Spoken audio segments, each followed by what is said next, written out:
Okay, so welcome. Back again. We're back again. This is going to be page 2 of questions and answers for the turtle and the tiger.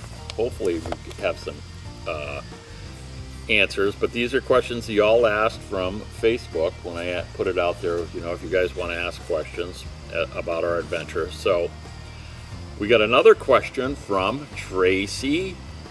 Good questions, Trace. And it says, can I only have one question? No, I typically throw out 100 questions, so that's not really... Yes, you can. You can have as many as you like. But Catherine followed up and said, do you feel you need time away from each other, or do you find things to do separately that give you that time? You might not even need it. Hubby and I always thought we would buy a houseboat and travel to Gulf of Mexico after we retire. Just would like some input on close quarters traveling. Well, I'd have to say that when we're out there solely camping, I mean, we do get away from each other, you know what I mean? We can go for a bike ride, we can go for a walk, the other one might be back doing something at the rig. So, I mean, we do have to have our moments, I think, away. We're not with each other 24/7. No. And then when we go to house sits, you know, then you definitely have a little more downtime to yourself. Right. So today was a pretty good example. I spent, well, yesterday and today, I just meander out to the rig, wash the rig, you know, check the oil. You have other things to do that sort of occupy your time. If you're thinking about living on a houseboat, you might invest in a nice dinghy or a jet ski. Right. Because it's going to be a heck of a lot harder to get away unless you tread water for extended periods of time. Where you push somebody off the boat. For us, it's, you know, we have the luxury of either going out for a hike separately, or like Yvette says, when we're at a house sit, you can go and do different things. But on a houseboat, man, I don't know. Yeah, that's kind of a scary thing. I don't know that I could do. Yeah, unless you go ashore, you know, you have little ports of entry somewhere. I don't know, maybe. Like every day. Yeah. I don't think I could be out at sea for a week without getting off the boat. Paul asks, is the turtle and the tiger living up to your expectations? Any ideas for improvement? Who snores the loudest? Is the tiger air conditioning? Geez, long. Okay, so first one is it living up to your expectations? 99.9%. And the only 0.1% of that isn't is the furnace, and the solar is just, I shouldn't even say the furnace. The solar is just coming up a little short on the charging expectations, and we think we're going to be able to cure that at some point when we go to Washington State. If we get there. If we get there, we're going to have to replace 2 panels to something a little bit bigger. So that covers the that. Unless you want to add something. No, I think I don't really have any problems with any of it. I mean, I think it's all organized. Yep. It's any ideas for an improvement? At some point we got to get a new tire and rim set up, but we're going to wait on that probably for another year. Who snores the loudest? It depends on who's awake and who's yeah. It's not every night. Is the tiger air conditioned? Yes, it is. Only when we're hooked up to shore power or the generator's running, which we don't do, because it would, if you run the generator and you're running the AC, it's probably pretty noisy. But we also have to add to that, I think, that because we are back in New England, before we got back here in the end of August, we'd only run the AC twice out on this trip out west because it's so dry and cooler at night. Since we've been back, it's been rainy, humid, and it's pretty much run all the time since we've been back. So we could not have been back here and boondocked where we have, or any of that kind of stuff without having AC. It's so clammy inside, it's ridiculous. And the AC on this vehicle does not dry the air out like some like a house does. It's different. It's basically what you get when it's hot and clammy and you turn the AC on. Now it just becomes cold and clammy. So it's I mean, it's livable, but it's still not great. So hence, it really did kind of bring to light, though, how well we did for 10 months. Yes. In following weather that was 80s in the day, 60s or 50s at night, dry. I mean, we really lucked out. Yeah, because I could not do this and be in that if we were in these humid conditions all the time. I wouldn't do it. Do you pay for water supply? Kinda. Sometimes we do, sometimes we don't. If we're at a house sit, we can refill there, and that lasts us for a while. The other thing we did is, I don't know that we utilized it so much in Texas, but when we were in Colorado, we got a Colorado State Park pass, which allowed us basically to eliminate any time we went to a state park, the day use pass there. Right, so we didn't pay a $7 entrance fee every time we would go in there, and if we just needed to fill up with water, we would do it, because they had plenty of state parks for us to take advantage of that. So even if we weren't staying there, if we were just driving by and we needed water, just pull in and fill up, and we didn't have to pay because we had the pass. So yeah, we sort of paid for it in that instance, but man, when it comes down to how much we utilize that, how much that saved us money, it was like it wouldn't even be a penny a gallon. It would be like it was definitely worth having a penny. If you're going to be in Colorado, even for 2 months, 3 months, it's probably more than advantageous to have the pass. And he asks, would you consider an inflatable type Zodiac boat?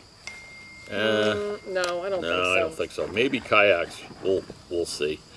Jake says, what do you look for when choosing a spot to stop? Where have you encountered your favorite sunset, finest view of the stars? What do we look for in a spot?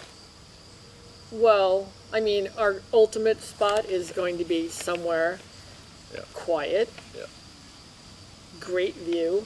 Yeah, that's the view, and he says, where have you encountered the favorite sunset? But the sunsets and the views of the stars, that's easy to do sometimes.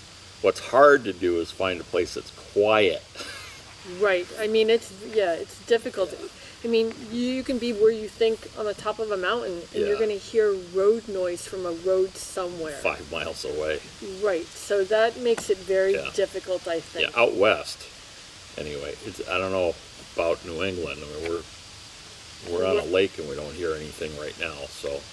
And the night sky out west is amazing. I mean, it's just so broad. You can see the Milky Way. Texas. Everywhere you go. It's Colorado. Yeah. The Milky Way is not just a smudge. It's like, it's detailed from one end of the horizon to the next. It's very cool. And sunset. Yeah. I gotta say, we're here on Lake Champlain, and we saw an amazing sunset the other night. Yeah. So fortunately, we have friends that have a house here. So yeah. But we have lots of lots of nice sunsets out west. They're the real In Texas, we've seen them. In Colorado, we've seen them. I think Milledgeville and Georgia, we've seen them. They're all different. They're all like, you just think it's sort of one of those behavioral things where you think, wow, that's the best sunset I've ever seen, and then the next one you see, oh my God, that's the best one I've ever seen. And we've got 40 million pictures of sunsets. Right. Bill asks, were you ever worried about illegal immigrants down in the Southwest? Worried about them, not so much. Worried. There were we were talked to by a ranger about illegal immigrants while we were in Big Bend National Park in Texas, but they kind of downplayed it. They were just like, if you see them, don't worry about them, just report it, blah blah blah. And they seem to think that if you're coming in illegally, you were going to try to stay away from people. It wasn't going to be something that you were going to advertise. Right. So no, I was never worried about it.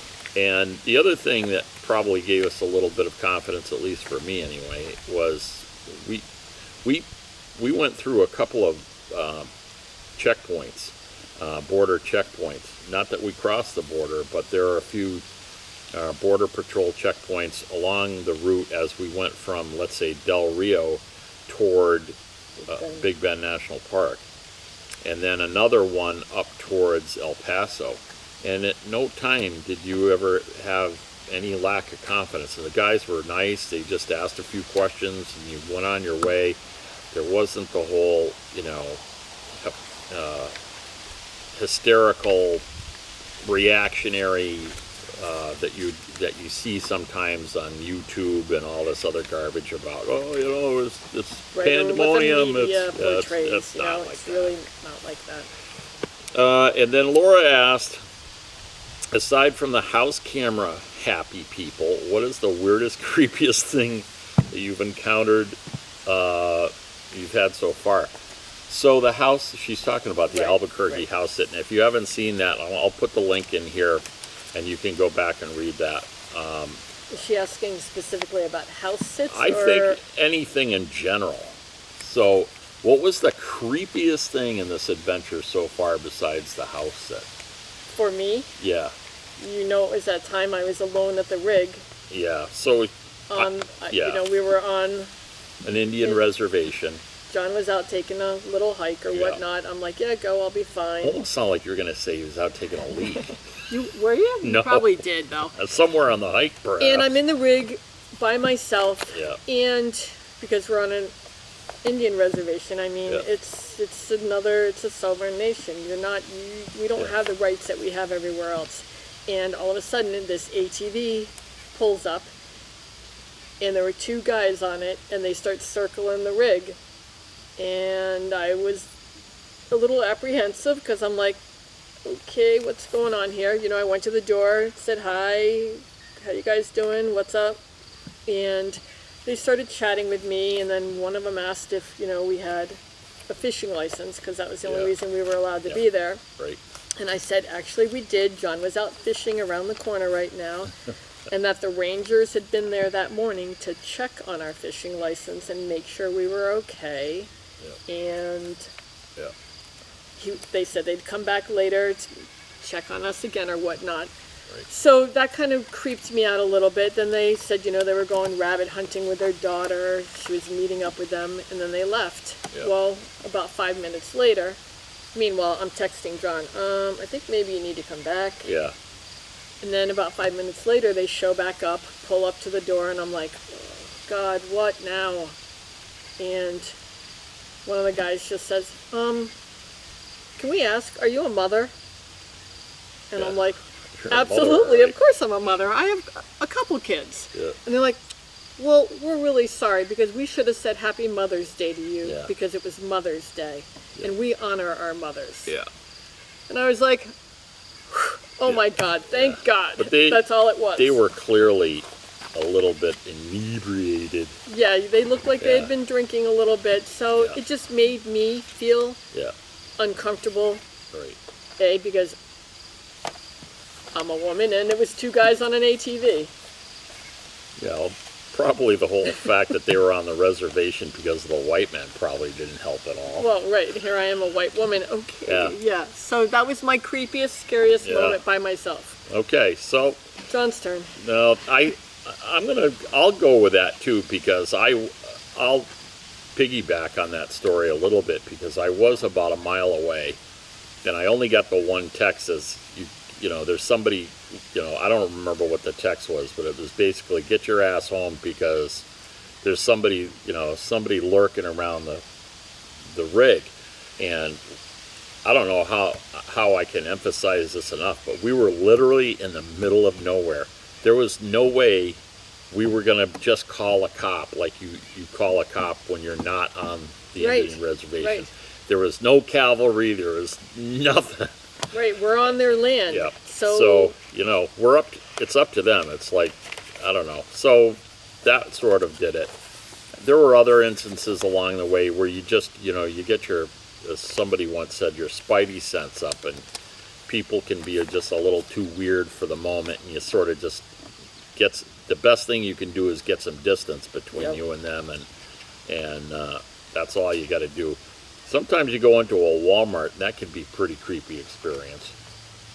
And we do that a lot places because of the whole, well, I mean, I'm just saying some of the people there can be kind of strange and you don't want to look them in the eye or something. Throw stuff out of your head. Okay, so that ends up the second part two. And stick around for part 3 and we'll hopefully finish up the last of the question and answer sessions with the Turtle and the Tiger. See you later. Bye.